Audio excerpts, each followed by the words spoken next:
Saudações psicodélicas! Hoje a gente está com o Fernando Bezerra, que participou do grupo de estudos da TRIP com o tema Terapias com Cetamina no Brasil. O Fernando é doutor e mestre em psicologia clínica, pós-doutorando em psicologia, especialista em saúde mental e em teoria e prática junguiana e cofundador e atual coordenador da Associação Psicodélica do Brasil. Muito bem-vindo, Fernando. Obrigada por aceitar o convite. Conta pra gente rapidamente o que é cetamina, né? E para que o seu potencial terapêutico vem sendo pesquisado. Olá, Priscila, todo mundo que está acompanhando, né, o grupo de estudos aí da TRIP, né, o que está rolando por lá. Então, a cetamina, ela é uma substância, né, que foi sintetizada na década de 60, ali numa busca de substituto para o PCP, né, feniciclidina. Então, ela foi muito usada, na verdade, na parte anestésica.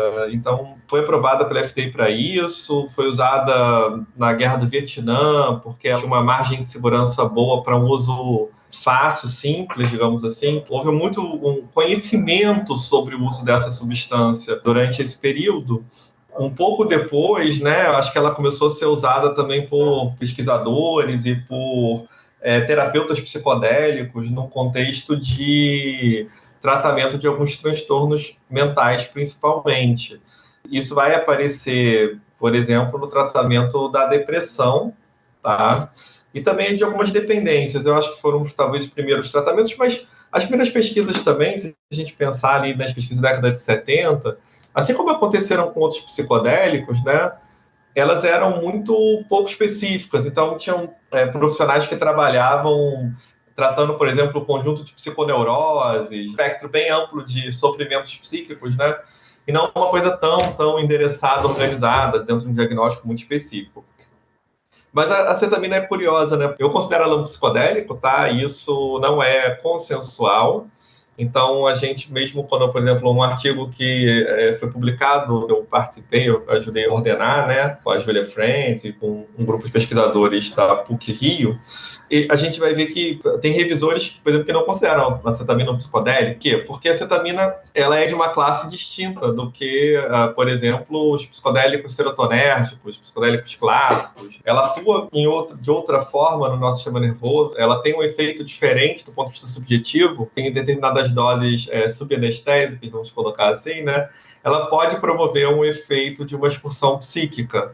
Então, a gente sabe que pelo uso recreativo, uso social, uso adulto, que ela pode promover até chegar ao chamado K-hole, né? Então, a gente tem essa entrada dessa dimensão, ainda que diferente, né? Assim, eu acho que a gente vai chamar muitas vezes do efeito de um psicodélico dissociativo, por exemplo, como outras substâncias que também vão ter essa característica. Os riscos são diferentes dos psicodélicos clássicos, mas é uma substância também que vai, né, não só promover efeitos parecidos com outros psicodélicos, como, por exemplo, a experiência mística que a gente tanto valoriza nas terapias psicodélicas. A gente vai ter essa característica da excursão psíquica, da viagem mental em determinadas doses. Então, isso tudo vai contribuir para que a gente possa classificar toda uma subclasse de psicodélicos no qual a cetamina e cetamina estão presentes e vão ter seus efeitos e também seus usos terapêuticos específicos. Tá? Eu acho que hoje, mais particularmente, só para dar um panorama geral, eu acho que o principal uso terapêutico da cetamina e da acetamina são no campo da depressão de difícil tratamento, aquela depressão que muitas vezes passou já por pelo menos 2 tentativas de tratamento farmacológico, você entra com a cetamina ou com a acetamina. E uma outra coisa curiosa, Pri, assim, que a gente tem, é que a gente tem uma luta aí antiga pela regulamentação dos psicodélicos. É claro que a APB tem uma leitura política mais aprofundada, mais antiproibicionista, então a gente não defende só a regulamentação de uso terapêutico, né? A gente defende toda a regulamentação da cadeia de produção, comércio, consumo para uso social, para uso adulto, mas também para uso terapêutico. E a cetamina, ela já tem uma regulação. Mais especificamente, a acetamina, que vai ser comercializada, produzida pela Janssen, ela tem já uma regulação tanto na FDA quanto na Agência Europeia de Medicamentos e no Brasil pela Anvisa. Então, essas regulamentações são recentes, né? Elas têm aí 5 anos, mais ou menos, de existência, e a gente já tem o uso atual. Então, diferente, né, da psilocibina, diferente do LSD mais complicado ainda, né, todo o estigma, diferente do MDMA, que está em curso, em alguns países acontecendo a regulação agora. Então, a gente tem aí uma substância que já tem um amplo uso, ainda que bem problemático, né? A regulação da cetamina não é uma regulação tão acessível. Então, conta pra gente um pouquinho de como que é o cenário das terapias com cetamina aqui no Brasil hoje, né? Você trouxe isso lá no grupo de estudos, para contextualizar aqui para quem está assistindo pelo YouTube. A gente tem algumas questões, tem várias clínicas que vão fazer hoje, né, esse uso da cetamina, seja a cetamina venosa, ou intramuscular, ou mais especificamente a acetamina por via nasal, que é exatamente a regulada para depressão, por exemplo, a acetamina nasal. Tá? A acetamina ela tem uso off-label, então esse uso off-label acaba permitindo que alguns profissionais, né, vão também utilizar como ferramenta clínica no tratamento da depressão. Hoje tem gente já pensando também em algumas dependências, porque já tem uma boa literatura sobre esse tema. A gente tem uma regulação um pouco delicada. Por um lado, é uma regulação ainda bastante biomédica, centrada no modelo biomédico. Isso não é de estranhar quando a gente lê as pesquisas sobre cetamina que trabalham com protocolos bastante biomédicos na pesquisa. Então é bem curioso, porque isso destoa bastante do paradigma psicodélico, né? Isso destoa daquilo que está se construindo, não só dentro do campo da psicoterapia de integração, mas também em todo o campo da psicoterapia assistida com psicodélicos. Eu acho que é um modelo problemático, assim como é tão problemático que a gente tem muitos profissionais, muitos médicos, né, que trabalham com esse campo, que acabam entendendo que quando a pessoa está passando por uma experiência psicodélica mais intensa, às vezes isso pode acontecer processos de sensação de morte e renascimento, por exemplo, ou uma experiência desafiadora ali durante o processo. Mesmo as experiências que não são tão difíceis, às vezes são entendidas como efeito colateral. Então, é como se todo o efeito terapêutico da substância fosse um efeito meramente bioquímico. Então, parte do processo, né? Não é parte do processo para essas pessoas, né? É um efeito colateral que, se retirado, não é desejável, né? Então, se retirado é melhor, porque a pessoa vai ter ali o efeito bioquímico, aquilo vai resolver o processo, digamos assim, depressivo, a dificuldade que ela está vivenciando, né? O sofrimento. Então, é uma tentativa ainda de um paradigma anterior de calar o sintoma, né? Ele vai contra o sintoma e ele não vai permitir nenhum tipo de elaboração, de aprofundamento sobre o sintoma.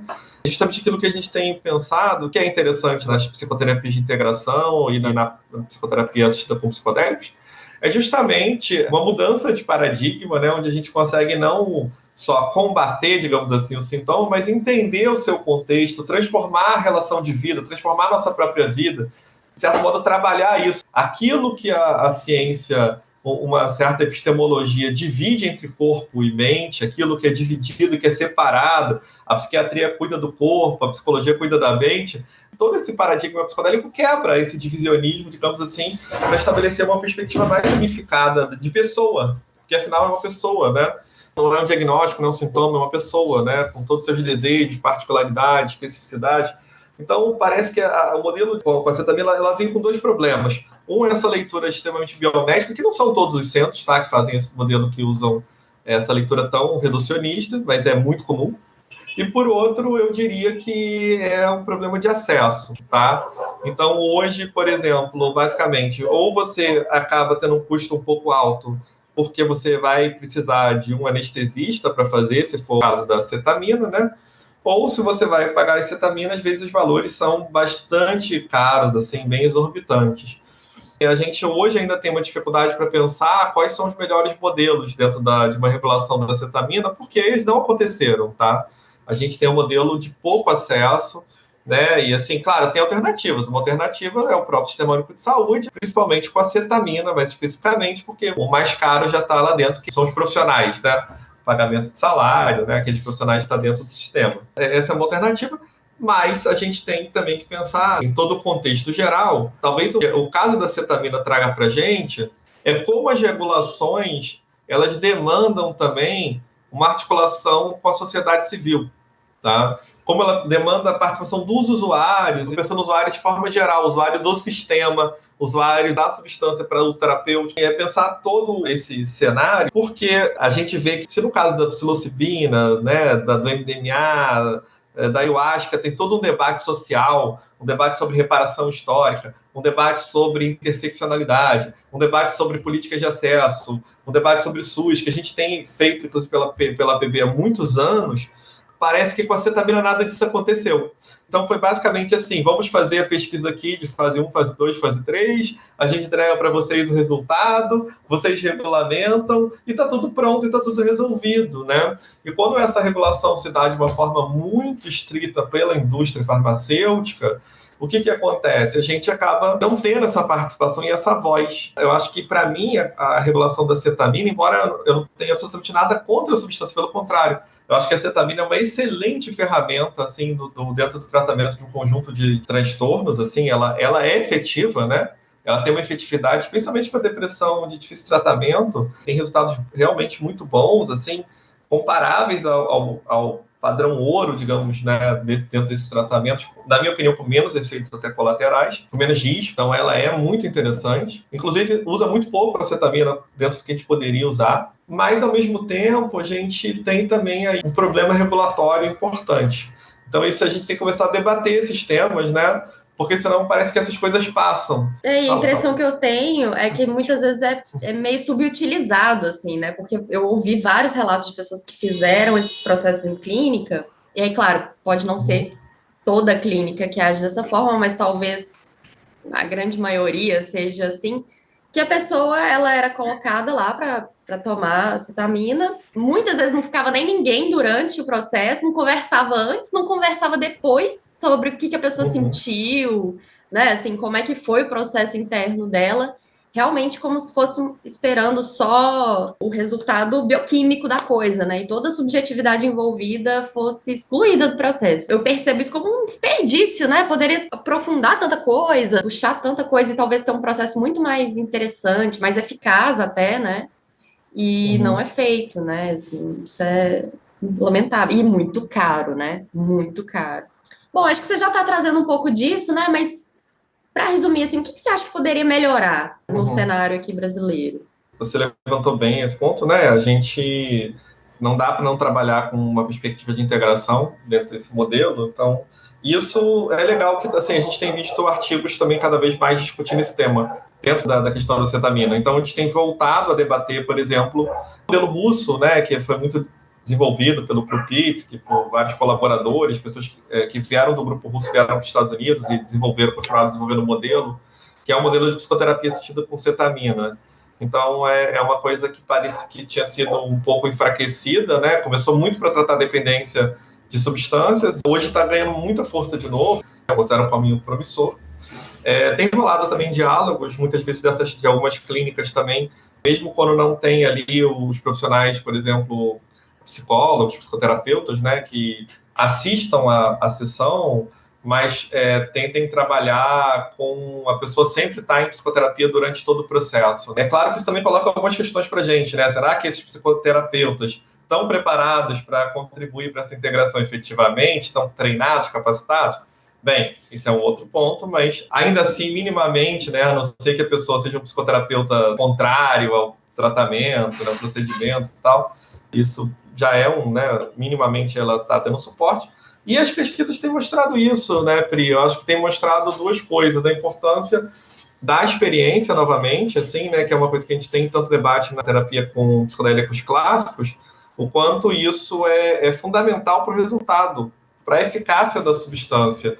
Então, a gente tem visto que também na cetamina isso se indica cada vez mais, né? Está em desenvolvimento ainda esses estudos, tentando mostrar esse efeito da cetamina, o quanto está dependente ali também da experiência objetiva.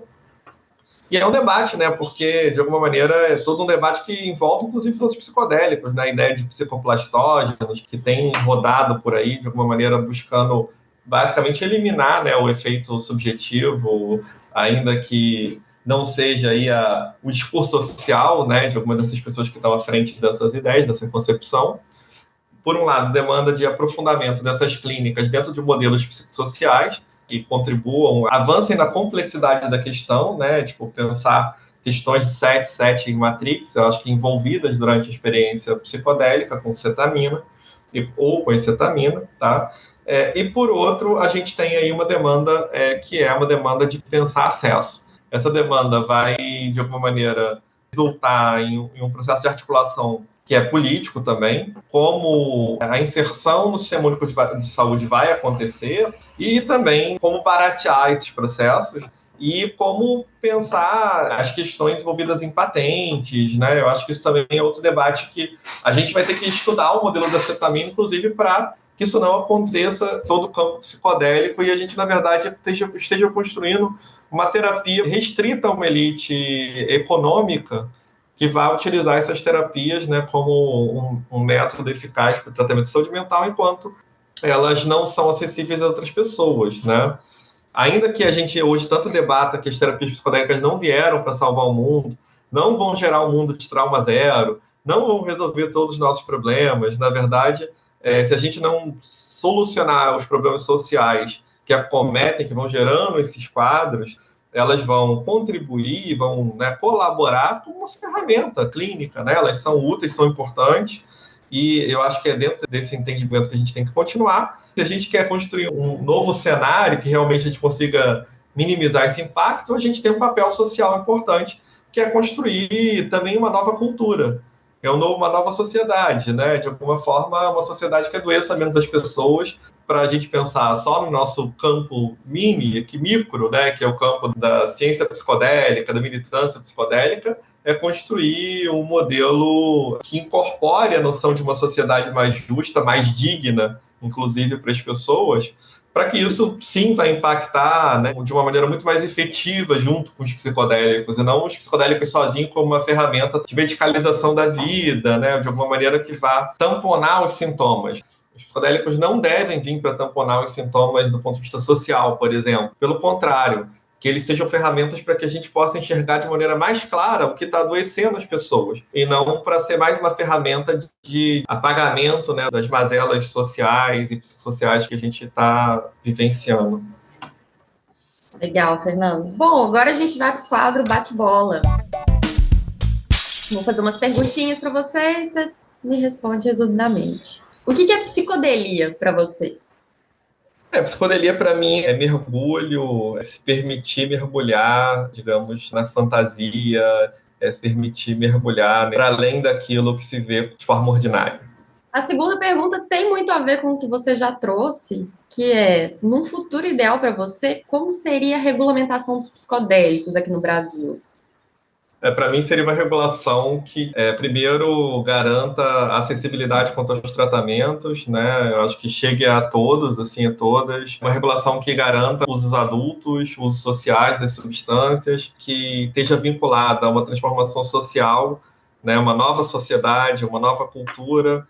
Então, ela é uma regulação que tem que vir também trazendo mais equidade, combatendo iniquidades, é uma regulação socialmente engajada que também tem reparação, né? Então, uma regulação que tem que incluir as diferentes vozes, diferentes regulações, ela não pode ser isolada. Então, uma regulação que, por exemplo, inclua povos indígenas, que inclua as populações periféricas, que incluam diferentes minorias que são, né, de alguma maneira, mais estigmatizadas. Então, é uma regulação que não pode ser feita de cima para baixo, ou só mesmo pela Anvisa regulando estudos científicos controlados, ainda que esses estudos tenham que acontecer. Para mim, é uma regulação que consiga aproximar todo o desenvolvimento científico, tanto de métodos diversos, tanto quantitativos, qualitativos, para que a gente possa escutar mais as vozes. A gente precisa escutar as vozes, a diversidade de vozes, né? Essa polifonia, digamos assim, para que a gente não crie uma regulação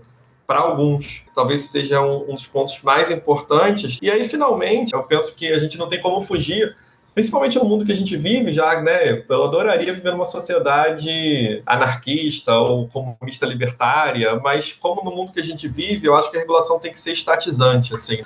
Eu pensaria realmente na necessidade de processos também que não sejam feitos só pela área privada. Eu lembro muito do Henrique Carneiro falando da maconha Brás, por exemplo. Eu acho que a gente tem que, talvez, ampliar esse escopo, assim, sabe? pensar também numa psicodelia Braz, assim, de alguma maneira, sabe? O que Porque seria essa maconha Brás?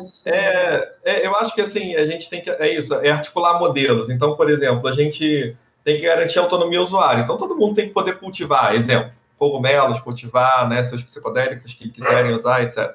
Mas isso não basta. É preciso que tenha um processo coletivo de produção para que possam escoar essa produção também, né? Então, de alguma forma, eu também vejo essa necessidade de pensar processos regulatórios, pensar esse processo regulatório no sentido da gente não ficar, enquanto país, esperando essa regulação acontecer. Isso o Márcio fala muito.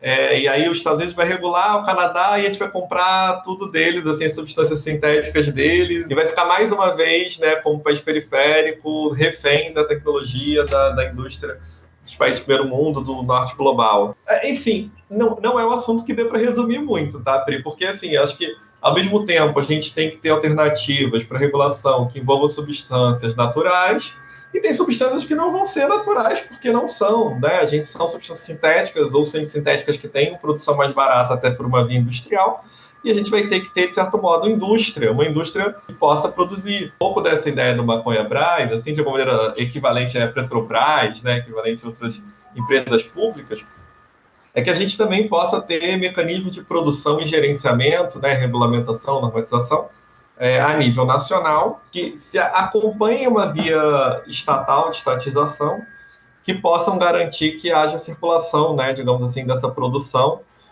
sem ser ali só pela mão do mercado, tá? Então, por quê? Porque senão a gente fica sempre dentro desse jogo, né, do lucro, né, de alguma maneira.